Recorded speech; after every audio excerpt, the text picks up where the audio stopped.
Okay, तो next topic है आधुनिक आयुर्विज्ञान के दृष्टिकोण से ब्रह्मचर्य का महत्व।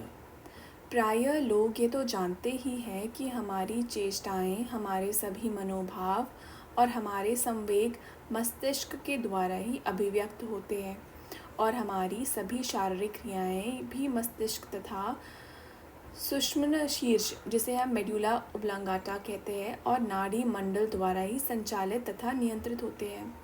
अतः आधुनिक शरीर विज्ञान के दृष्टिकोण से ब्रह्मचर्य के महत्व को समझने के लिए ज़रूरी है कि हम पहले मानव मस्तिष्क और सुषुम्ना शीर्ष एवं नाड़ी मंडल की रचना और कार्य प्रणाली के बारे में कुछ जान लें। टॉपिक है मस्तिष्क के दो भाग, बड़ा और छोटा।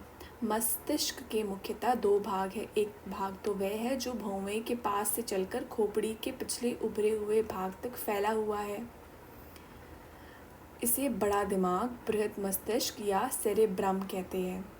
लिखने, पढ़ने, देखने, बोलने, सोच विचार करने तथा उच्च मानसिक व्यापारों का संबंध इसी बृहद मस्तिष्क से है। ध्यान देने की योग्य बात है कि बृहद मस्तिष्क के पिछले भाग में ही ऐसे केंद्र है जहाँ ज्ञानवाही संदेशवाही नाड़ियाँ, सेंसरी नर्व्स, प्रभाव, वेग, संदेश या संचालन पहुँचाती है। बृहद मस्तिष्क के पिछले भाग में स्थित इन केंद्रों को, जहाँ सब सूचनाएं, संदेश, संवेग, इंद्रिया, ज्ञान व प्रभाव पहुँचते हैं, ज्ञान केंद्र, संदेश केंद्र या संज्ञा केंद्र, सेंसरी सेंटर्स कहते हैं। हम आगे बताएंगे कि काम का प्रभाव मस्तिष्क के इस भाग पर विशेष तौर पर पड़ता है। शराब पीने पर भी मनुष्य के बृहद मस्तिष्क के इस भाग को विशेष उत्तेजना अनुभव होती है। लघु मस्तिष्क मनुष्य के बृहद मस्तिष्क के पिछले भाग के नीचे दोनों कानों के बीच में मस्तिष्क का जो भाग होता है उसे छोटा दिमाग, लघु मस्तिष्क अथवा सेरेबेलम कहते हैं। यह गर्दन से कुछ ऊपर, जहाँ सुषुम्ना शीर्ष है अर्थात रीढ़ की हड्डी, बैकबोन शुरू होती है, वहाँ उसके दोनों ओर लिपटा हुआ होता है। जैसे कि चित्र में दिखाया गया है, छोटा दिमाग एक और तो सुषुम्ना शीर्ष से अनेक नाड़ी तंतुओं द्वारा जुड़ा हुआ है और दूसरी ओर बृहद मस्तिष्क से जुड़ा होता है।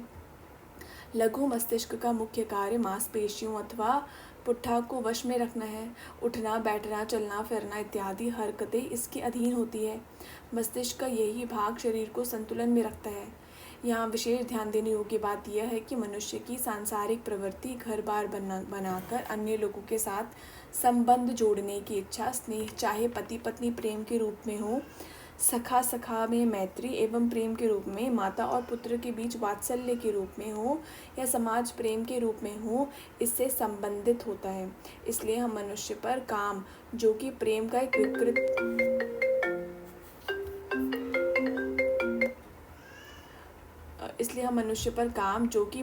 विकृत रूप है, उसका प्रभाव देखने के लिए मस्तिष्क के इस भाग पर विशेष ध्यान देंगे। सुषुम्ना शीर्ष, मेडुला ओब्लांगाटा। चित्र में इसका जो स्थान दिखाया गया है उससे भी स्पष्ट है कि ये मस्तिष्क और सुषुम्ना के बीच एक कड़ी, लिंक और ब्रिज का काम करता है। मस्तिष्क में होने वाली उत्तेजनाएं इसमें से लेकर लघु मस्तिष्क छोटे दिमाग में तथा नीचे की ओर सुषुम्ना में जाती है और सुषुम्ना के नीचे के भाग में होने वाली उत्तेजनाएं इनमें से होकर मस्तिष्क में पहुंचती है। आपको मालूम रहे कि श्वास क्रिया, रक्त प्रवाह तथा पाचन क्रिया आदि, जो कि जीवन के लिए बहुत ज़रूरी है, सुषुम्ना शीर्ष ही के अधीन है। हृदय और फेफड़ों की क्रिया को नियंत्रित करने वाली नाड़ी कोष्ठों के समूह भी इसी सुषुम्ना शीर्ष में छोटी सी जगह पर है, जिसे जीवन ग्रंथि, वाइटल नॉट कहा जाता है। अतः सुषुम्ना शीर्ष को ज़्यादा क्षति पहुँचने पर फेफड़े द्वारा श्वासोच्छ्वास क्रिया और हृदय द्वारा रक्त संचार क्रिया तत्काल ही बंद हो जाते हैं और मनुष्य की मृत्यु हो जाती है। नेक्स्ट टॉपिक है काम विकार का मस्तिष्क और नाड़ी मंडल पर प्रभाव। लघु मस्तिष्क की चर्चा करते समय हम ऊपर बता आए हैं कि यह मनुष्य के पुट्ठा, जोड़ों या उठने बैठने आदि की क्रियाओं का नियंत्रण करता है तथा सारे शरीर का संतुलन, बैलेंस ठीक रखता है। इस प्रसंग में हम आपका ध्यान एक ऐसे व्यक्ति की ओर आकर्षित करना चाहते हैं जिसने बहुत मात्रा में शराब पी रखी है। आपने देखा होगा कि शराबी आदमी मद के प्रभाव के कारण अपने शरीर का संतुलन नहीं रख पाता। वह दाएं बाएं गिरता पड़ता जाता है अथवा लड़खड़ाता है। वह नशे की हालत में झूमता हुआ डगमगाने सा लगता है। इसका कारण यह है कि शराब अथवा मादक पदार्थों ड्रग्स का लघु मस्तिष्क पर विशेष प्रभाव पड़ता है। साथ ही बृहद मस्तिष्क की पिछला भाग, जो कि रूप रस आदि के अनुभव से संबंधित है, पर भी पड़ता है। अब ज्ञातव्य यह है कि जब मनुष्य काम के अधीन होता है तब वह भी डगमगाता ही है। वह भी दाएं बाएं झुकता गिरता जाता है। उस पर भी मद के नशे की तरह ही एक नशे का सा प्रभाव होता है। अतः शरीर विज्ञान विशेषज्ञों, फिजियोलॉजिस्ट, मनोवैज्ञानिकों, साइकोलॉजिस्ट, चिकित्सकों, डॉक्टर्स इत्यादि का मंतव्य है कि मनुष्य की वासना वृत्ति का तथा भोग विलास का प्रभाव उसके लघु मस्तिष्क पर विशेष तौर पर पड़ता है।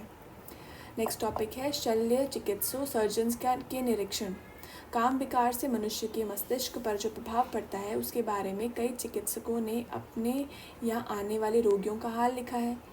रॉनर्स नामक एक चिकित्सक ने लिखा है कि उसके पास एक व्यक्ति इलाज के लिए आया। उसका रोग यह था कि उसे विवाह की प्रथम रात्रि के प्रणय में ही मूर्छा आ गई थी। डॉक्टर के इलाज के फलस्वरूप वह काफ़ी ठीक हो गया, परंतु डॉक्टर के कहने के बावजूद भी वह अपनी वासना वृत्ति को काबू न रख सका। उसने काम भोग नहीं छोड़ा। परिणाम यह हुआ कि उसे पुनः मूर्छा का दौरा पड़ा और आखिर उसकी मृत्यु ही हो गई। सीर्स नामक एक दूसरे चिकित्सक ने भी एक व्यक्ति का उल्लेख किया है जिसकी आयु उस समय 32 वर्ष थी। सीर्स लिखता है कि उस व्यक्ति को विषय भोग की अवस्था में ही मूर्छा आ गई थी। मृत्यु होने पर भी जब उसके शवोच्छेदन पोस्टमार्टम की गई तो देखा गया कि उसके लघु मस्तिष्क में सूजन है। उसका मस्तिष्क तत्व भूरा मादा, सफ़ेद मादा और स्नायु तंतु कई स्थानों पर कटा हुआ सा था और उसके मस्तिष्क के अंदर की कई थैलियों में रक्त भरा हुआ था। एक अन्य चिकित्सक जिसका नाम एंड्रल है ने एक ऐसे व्यक्ति का उल्लेख किया है जिसे एक वैश्या के घर से निकलते ही मूर्छा आ गई। अस्पताल में जब मृत्यु होने पर शवोच्छेदन किया गया तो मालूम हुआ कि उसका लघु मस्तिष्क खराब हो गया था और उसका प्रभाव बृहद मस्तिष्क पर ही पड़ने लग गया था। ऐसे ही कई व्यक्तियों का विवरण हैवलॉक इलिस, सेरीज डेलेंडीज नामक चिकित्सकों ने तथा अन्य चिकित्सकों ने भी दिए हैं। उन्होंने बताया है कि वे ऐसे कई वृद्ध लोगों के बारे में बता सकते जिनकी विषय भोग की अवस्था में ही मृत्यु हो गई और उसका कारण यह था कि उनके लघु मस्तिष्क को अपरिवर्तनीय हानि पहुंची थी। यहाँ यह प्रश्न किया जा सकता है कि यदि काम भाव की अभिव्यक्ति से मनुष्य के मस्तिष्क को इतनी हानि पहुँचती है तो सभी को तथा सदैव ही यह हानि क्यों नहीं पहुँचती। इसका उत्तर कई चिकित्सकों ने बिल्कुल ठीक ही दिया है। वे कहते हैं कि जब मनुष्य स्त्री संसर्ग में प्रवृत्त होता है, उस स्त्री की ओर से जो प्रेमाभिव्यक्ति होती है या जो अपनेपन के हाव भाव होते हैं वही उसे कुछ सहारा दे देते हैं और ठीक न हो सकने वाली क्षति से बचा लेते हैं।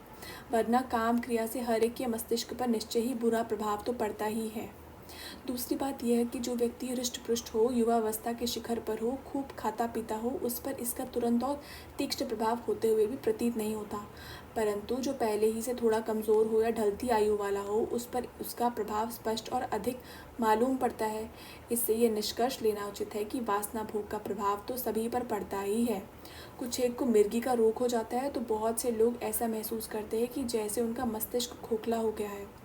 डॉक्टर कहते हैं कि बहुत से लोग बताते हैं कि वासना भोग के पश्चात वे थकावट और कमज़ोरी महसूस करते हैं और उन्हें ऐसा लगता है कि जैसे उनके स्नायु तंतु, उनकी रग रग, उनके पुट्ठे और जोड़ सभी को किसी ने झकझोर दिया हो।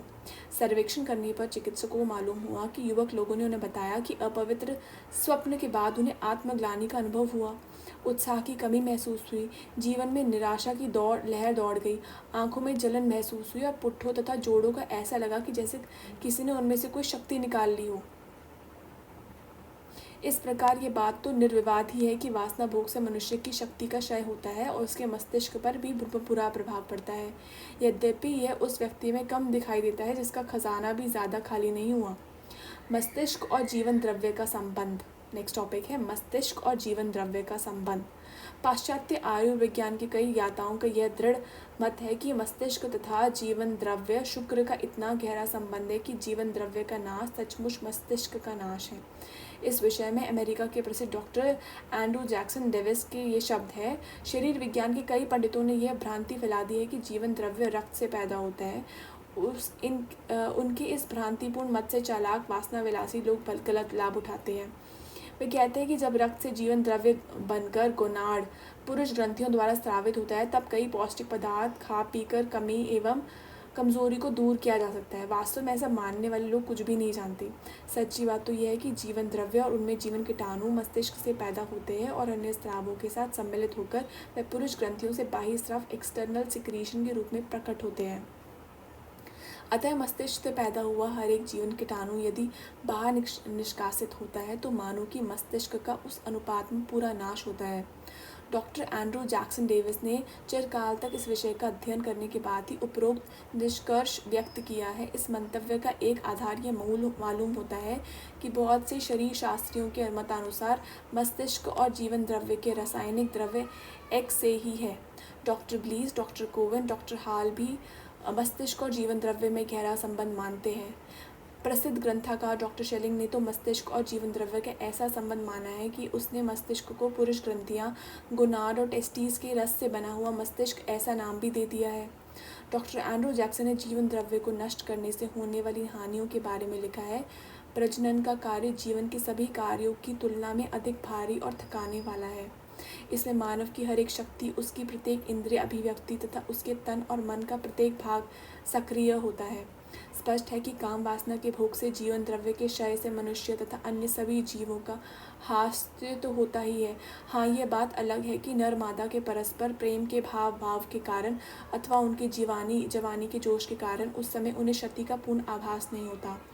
कई बार ये निष्कृष्ट कर्म करने लेने के बाद ही उन्हें मालूम होता है कि हमने अपनी शक्ति को गंवा दिया है और अब हम बुढ़ापा, कमजोरी तथा मृत्यु की ओर खींचे जा रहे हैं। ऊपर हम वासना भोग द्वारा लघु मस्तिष्क को हानि पहुंचने की बात तक का थोड़ा विवरण दे आए हैं। लघु मस्तिष्क के साथ ही साथ बृहत मस्तिष्क तथा सुषुम्ना शीर्ष को भी क्षति पहुंचती है। बृहत मस्तिष्क पर इसका पूरा प्रभाव पड़ने का ही परिणाम है कि कामासक्त मनुष्य को कुछ भी सूझता नहीं। उसकी तर्क शक्ति और कर्म के परिणामों के समझने की शक्ति इस वासना से आच्छादित हो जाती है। वह काम के मद से चूर होकर लोक मर्यादा को तिलांजलि देने के तैयार हो जाता है। इन्हीं लक्षणों को देखकर ही आध्यात्मिक शब्दावली में यह कहा जाता है कि उसका विवेक मारा जाता है। वह ये समझ ही नहीं पाता कि वह जिस नाम और रूप की ओर आकर्षित हो रहा है वह तो अस्थिर, क्षणभंगुर और प्रतीति मात्र है। अतः वह सम्मोह के वश बुद्धि भ्रष्ट हो जाता है और अपनी अनमोल शक्ति को गंवाकर सर्वनाश को प्राप्त होता है। मस्तिष्क के नीचे शरीर में जो सुषुम्ना शीर्ष है उस पर से होकर ही तो ज्ञान वाहिनी और क्रिया वाहिनी नाड़ियाँ बृहत मस्तिष्क में जा मिलती है। पुनश्च वहाँ से समस्त सुषुम्ना नाड़ी मंडल सारे शरीर के नाड़ी मंडल से मिला हुआ है। अतः भोगेंद्रियों में उत्तेजना होने से तथा घर्षण से सुषुम्ना शीर्ष पर भी जो हानिकर प्रभाव पड़ता है वह न केवल बृहत मस्तिष्क के पिछले भाग पर तथा लघु मस्तिष्क पर आघात करता है, बल्कि उसे शरीर के सारे नाड़ी संस्थान पर बुरा प्रभाव पड़ता है, मानो शरीर की नस नस की किसी ने छेड़ दिया हो या झटका दिया हो। समस्त नाड़ी मंडल थकान महसूस करता है। शायद इसी कारण प्राचीन चिकित्सा प्रणाली में इसे मैथुन कहा गया है और वासना भोग की क्रिया द्वारा सारे शरीर का ऐसा बुरा हाल होता है। बताया है कि गन्ने को पेलने या निचोड़ने से होता है। अतः मनुष्य को चाहिए कि वह समझकर ही ब्रह्मचर्य को भंग करने से मनुष्य के मस्तिष्क पर बुरा प्रभाव पड़ता है। मनुष्य को चाहिए कि ये समझ कर कि ब्रह्मचर्य को भंग करने से मनुष्य के मस्तिष्क पर बुरा प्रभाव पड़ता है। कामुकता के भाव की प्रचंडता उसके सारे स्नायु मंडल को क्षति पहुंचाती है। उसके अंतड़ियों में खुश्की होती है, उसके जोड़ दुखने लगते हैं तथा अशक्त हो जाते हैं, उसकी नींद बिगड़ जाती है और अजीवनी शक्ति के इस प्रकार के क्षय से मिर्गी, अर्धांग, मूर्छादि रोग भी हो जाते हैं। रुधिर की कमी हो जाती है, बुढ़ापा आना शुरू हो जाता है तथा मनुष्य मृत्यु की ओर घसीटता जाता है। विवेक नष्ट हो जाता है और लघु मस्तिष्क को हानि भी होती है। समझदार मनुष्य को चाहिए कि काम पर विजय प्राप्त करने का पुरुषार्थ करे। इससे उसे स्वास्थ्य, पवित्रता, शक्ति, उत्साह और विवेक प्राप्त होगा। नेक्स्ट टॉपिक, शरीर विज्ञान और जैविक रसायन के आधार पर ब्रह्मचर्य व्रत का मूल्यांकन को हम कंटिन्यू